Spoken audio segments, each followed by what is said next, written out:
ശ്രീകൃഷ്ണനും ജരാസന്ധനും. മഗധയിലെ രാജാവായിരുന്നു ബൃഹദ്രഥൻ. അദ്ദേഹം കാശി രാജാവിന്റെ ഇരട്ടകളായ പെൺമക്കളെ വിവാഹം കഴിച്ചു. ബൃഹദ്രഥൻ തന്റെ 2 ഭാര്യമാരെയും ഒരുപോലെ സ്നേഹിച്ചിരുന്നു. എങ്കിലും അദ്ദേഹത്തിന് മക്കളുണ്ടായില്ല. ഇത് അദ്ദേഹത്തെ വല്ലാതെ ദുഃഖിതനാക്കി. ഒരു ദിവസം ചന്ദ്രകൗശിക മുനി മഗധ സന്ദർശിച്ചു.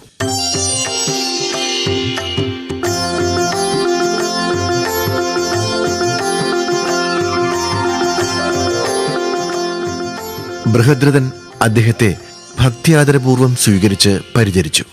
സന്തോഷവാനായ മുനി എന്തു വരം വേണമെന്ന് ബൃഹദ്രഥനോട് ചോദിച്ചു.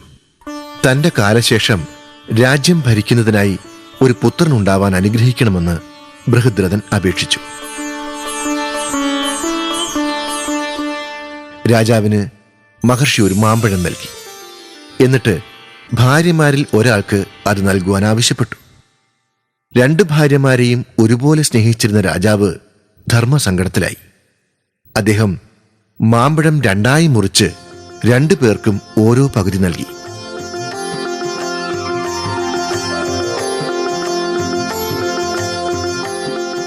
ഒൻപത് മാസങ്ങൾക്ക് ശേഷം 2 പേരും പ്രസവിച്ചു. പക്ഷേ മുഴുവൻ കുട്ടിക്ക് പകരം ഒരു കുട്ടിയുടെ 2 പകുതികളാണ് രാജ്ഞിമാർ പ്രസവിച്ചത്. ഇത് കണ്ട് ഭയന്ന പരിചാരികമാർ കുഞ്ഞിന്റെ 2 പകുതികളും രാജ്യത്തിന് വെളിയിൽ ഉപേക്ഷിച്ചു.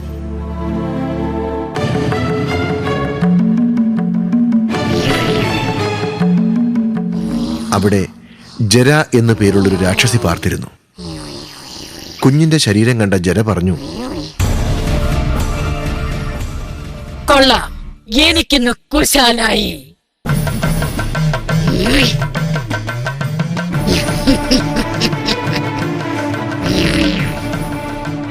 ഏതായാലും നല്ല ഒരു ഇര കെട്ടിയ ജര വീട്ടിൽ കൊണ്ടുപോയി സമാധാനമായി കഴിക്കാമെന്ന് കരുതി കുഞ്ഞിന്റെ 2 ഭാഗങ്ങളും എടുത്ത് തന്റെ കുട്ടയിലാക്കി.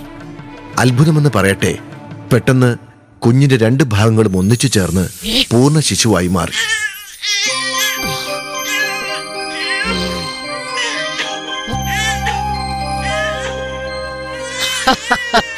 എന്തൊരത്ഭുതം! എത്ര തേജസ്വിയായിട്ടെ! ഇവൻ തീർച്ചയായും രാജകുലത്തിൽ ജനിച്ചവനായിരിക്കും. ഒരുപക്ഷെ രാജാവിന്റെ തന്നെ കുഞ്ഞായിരിക്കും. ഇവനെ രാജാവിനെ തിരിച്ചേൽപ്പിച്ചാൽ നല്ല സമ്മാനം കിട്ടാതിരിക്കില്ല.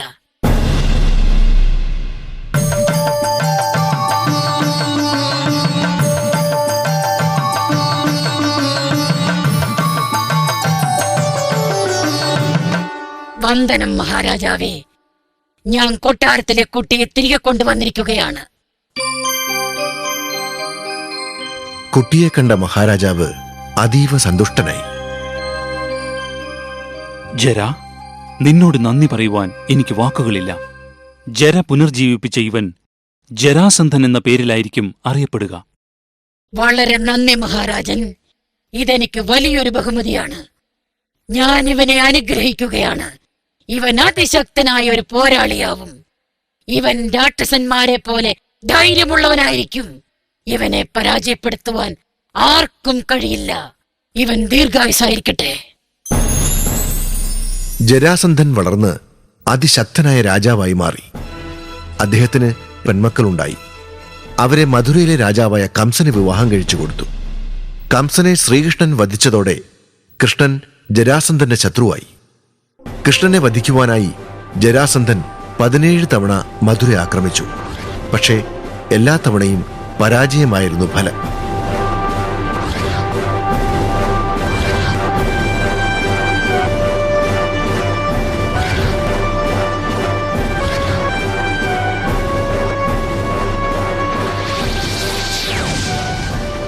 കൃഷ്ണൻ ജരാസന്ധന്റെ സൈന്യത്തെ മുഴുവൻ നശിപ്പിച്ചു.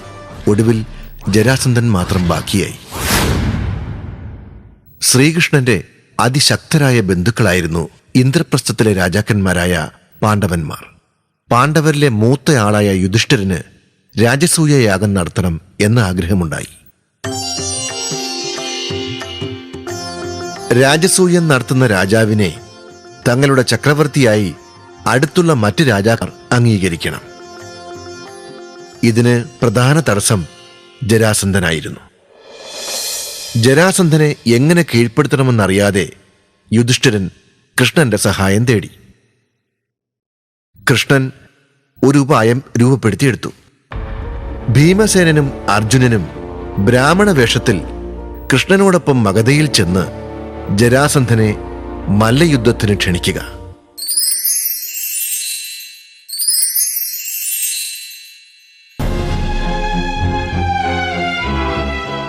അവർ പുറപ്പെട്ട് മഗധയിലെത്തിയപ്പോൾ കൃഷ്ണൻ തന്റെ പാഞ്ചജന്യം എന്ന ശംഖ് ഉറക്കമുഴക്കി. ഇത് കേട്ട് ശത്രു സൈന്യം ആകെ ഭയന്ന് വിറയ്ക്കാൻ തുടങ്ങി.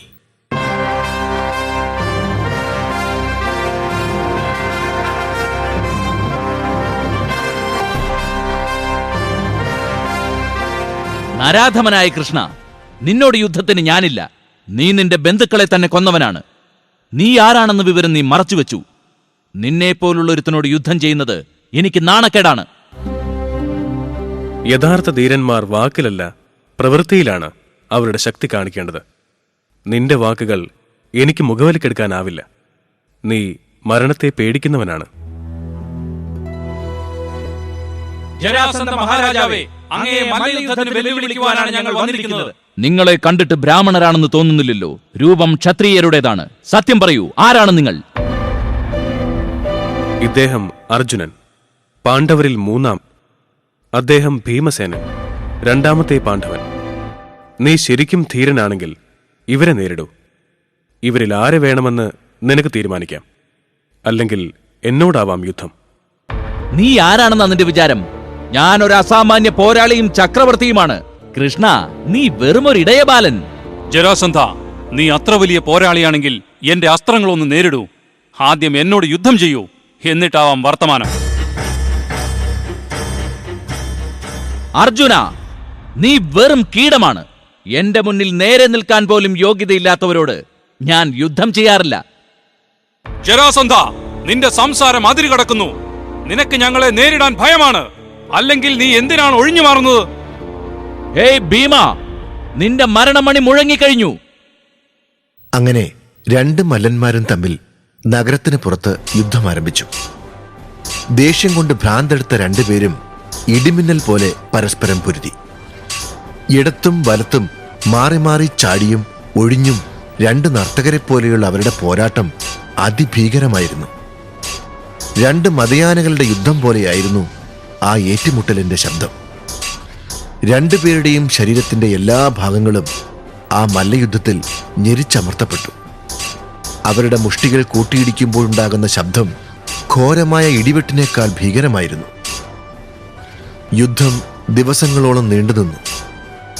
ജരാസന്ധൻ തനിക്ക് പറ്റിയ എതിരാളിയാണെന്ന് ഭീമന് മനസ്സിലായി.